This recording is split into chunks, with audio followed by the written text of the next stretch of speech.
Alright gamers, let's talk about it. The brand new Dragon Age game. Is it any good? Am I having fun with it? This was a very frequently asked question. And why are the scores so far out of whack here? So one thing I've noticed is that there are some people that are enjoying the game and some people that do not enjoy the game. And what's interesting here is I feel like it's not necessarily the same as the previous iterations of the other Dragon Age games, which I've played every single Dragon Age game. And for me, I really enjoyed the first one. The second one got a little bit different, and then Inquisition, that was kind of a game where I did complete it, but it would not be a game that I could recommend, especially if you like the story where the decisions matter, and it's got something interesting to keep you kind of hooked to the end of the game. I'm going to play some gameplay in the background of the campaign of Veilguard, but why are some people giving it like a Metascore on Metacritic and 84 where the user score is really different? And I wanted to kind of paint a really good picture here. So I used to play a lot of Halo, right? And if they were to announce the brand new Halo, they're like, Halo 7's coming out, guys, and I opened up the box and I put in the disc and I found out that it was like a turn-based board game. That's how I kind of feel with the Dragon Age game. Now, I don't mind turn-based board games. I used to play a game called Yugioh a lot. Now, it doesn't mean that it's a bad game, but would it be a bad Halo sequel? And the answer would be, well, it's something that I think players didn't expect.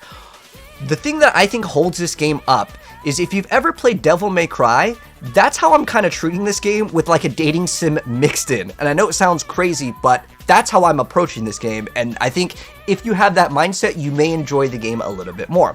So if you like fast-paced combat, I know there's going to be a lot of yapping, so I'm just going to have to play this. I like really fast-paced, action-based games, and while Dragon Age was really designed as a game where like you have kind of these tactics, and then you'd have your party members kind of do certain abilities, and you kind of play the battlefield more so than a fast-paced action game like Devil May Cry, which I actually really like Devil May Cry. Now I want to play a small clip with the audio here from Devil May Cry, because it's a really good example of kind of like what I would actually do to enjoy the game. So if we treat the game like this, I mean, check this out. It's exciting. I was having a blast doing this kind of stuff, where you have like the ability to cancel a lot of animations, and you can cancel a lot of enemy attacks with your own abilities because they override whatever like action the enemy would actually do on you, which is a little bit OP in a sense, but if you know that, you can do a lot of things that was probably honestly not intended in the game. In fact, a lot of really fast-paced action games, a lot of like animation councils were never really designed this way, right? It's just something that the players figure out, and it makes the game better though at the end of the day.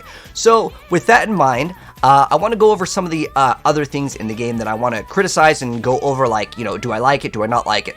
So I want to start off with some numerical scores. So one of the ones that I wanted to go over is the graphics of the game. I think the graphics, well, they're not like incredibly huge in terms of giving some sort of a wow effect in terms of like the visual quality. What did offer some pretty good results was the way that they did the lighting. The lighting's actually pretty well done, and the draw distance is actually quite great in the game as well. But again, nothing super impressive. If I was to give the game a rank on the just the graphics alone, I'd say it's a 6 out of 10. However, the stability is actually pretty good for the graphics. We don't see too many frame drops. I'm running this, by the way, on a 3090. But I would say the graphics are very mid for 2024, but again, the thing that was nice is that you can see pretty far out, which I do like. But as far as stability, because this kind of ties in, I gotta give this one a 10 out of 10. I know it sounds dumb to say that the game works and I'm giving it a score on the game working day one, but I play a lot of video games, and almost every single video game, day one, server issues, oh sorry guys, you can't log in, or there's just some sort of problem with the game. I want to give them mad props, and I'm giving them a 10 out of 10 on the stability, as in like the game didn't crash on me. Excellent. I play a lot of games this day and age, and they just still keep on crashing, especially at the launch. Now, as far as like the story goes, I'm gonna give it a 2 out of 10. I honestly did not like it so far. Keep in mind, this is my early review. I'm talking about the earlier stages of the game, probably like 5-ish hours in the game, and I didn't really care for the story. It's more so like, bad guys are bad, they're corrupting people, we gotta stop them, guys. It's kind of generic stuff. I wasn't too interested. Now, will things change? Maybe I'll learn and I'll be able to side with them. That is something that can completely change. So keep in mind, all my scores, well, I mean, graphics aren't really going to change too much, but as far as story goes, that can significantly change. But I'm giving it a 2 out of 10. I really didn't care for it. As far as the decision making in the game, I didn't really feel like I was making some huge decisions that actually mattered to me, because I would make decisions on if someone would die or not, but like, I just met this person. and I could care less. They didn't give me some sort of incentive. Like, there's this guy that was, I believe, like the mayor of an area. It's like earlier on, and then like he ends up getting kind of corrupted, and he gets greedy, right? And so like you can either kill him or you can set him free. And like I didn't hear like, hey, I'll help you, I'll give you a lot of money, please don't kill me or anything like that. It was just like you either kill him or you don't, and that's it.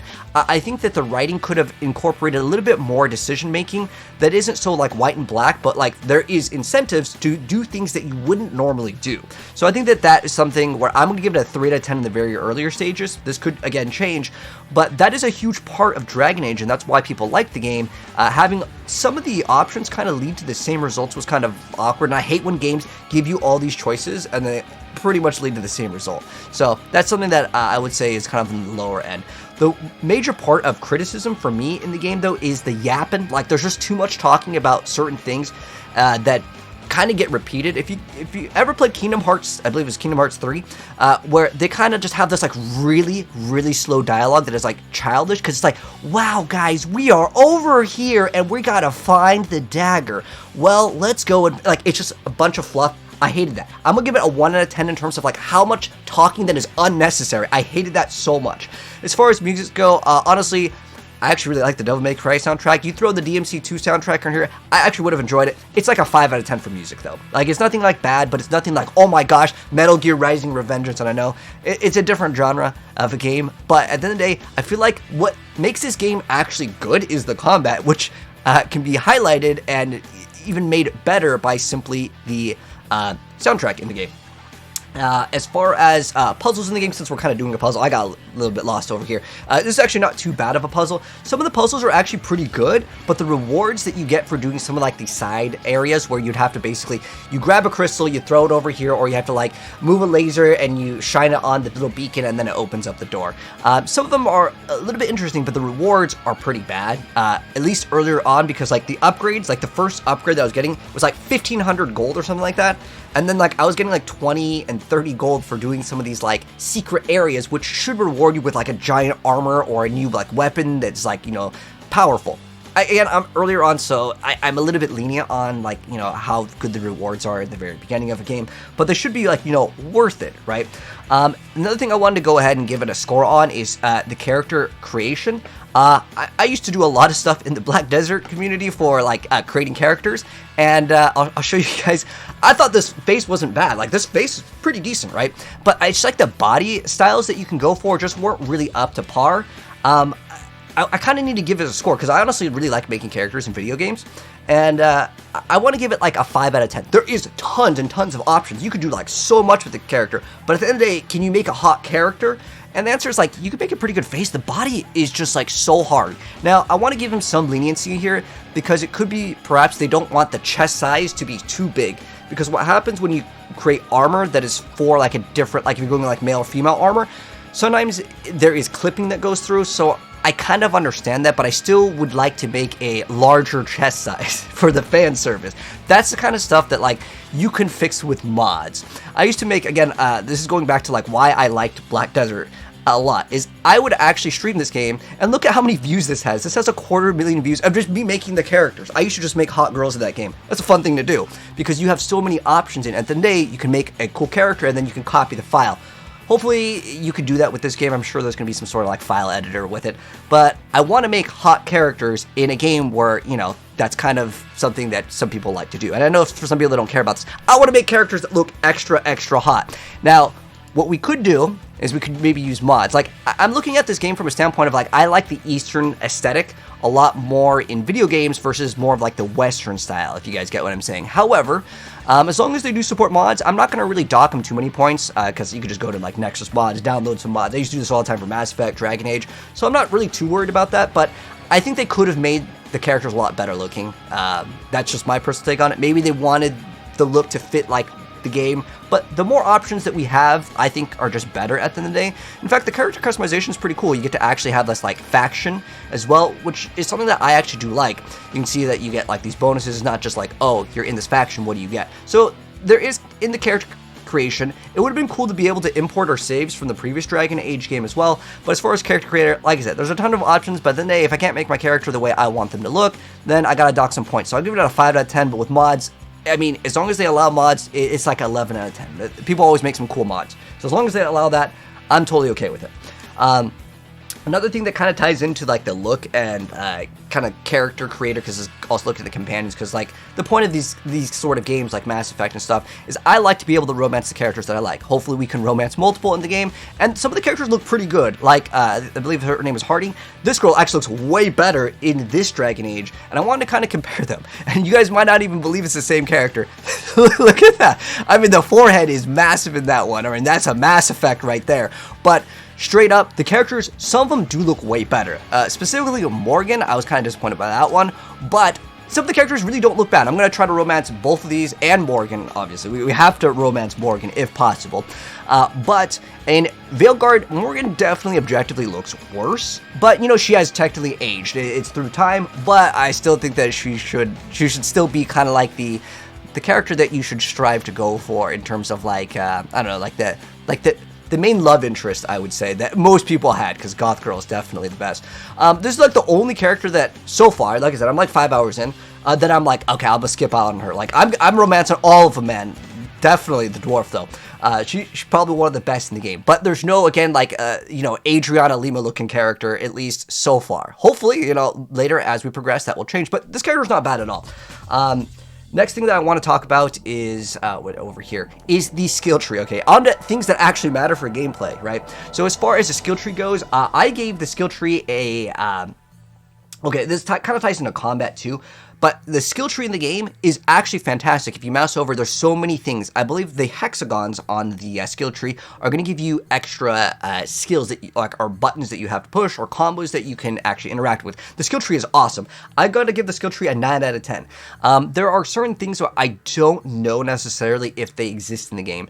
There's specifically attack speed that I'm just begging for. If there's any weapon mods or anything in the game that has just like 20% attack speed in total that I can get, this game's combat, no joke, could be on Devil May Cry levels. Like, it has so much potential to be absolutely god tier for the combat. I actually really feel like the only thing that is making me really enjoy this game is the combat, especially since I showed you guys that like little clip where I had some DMC music.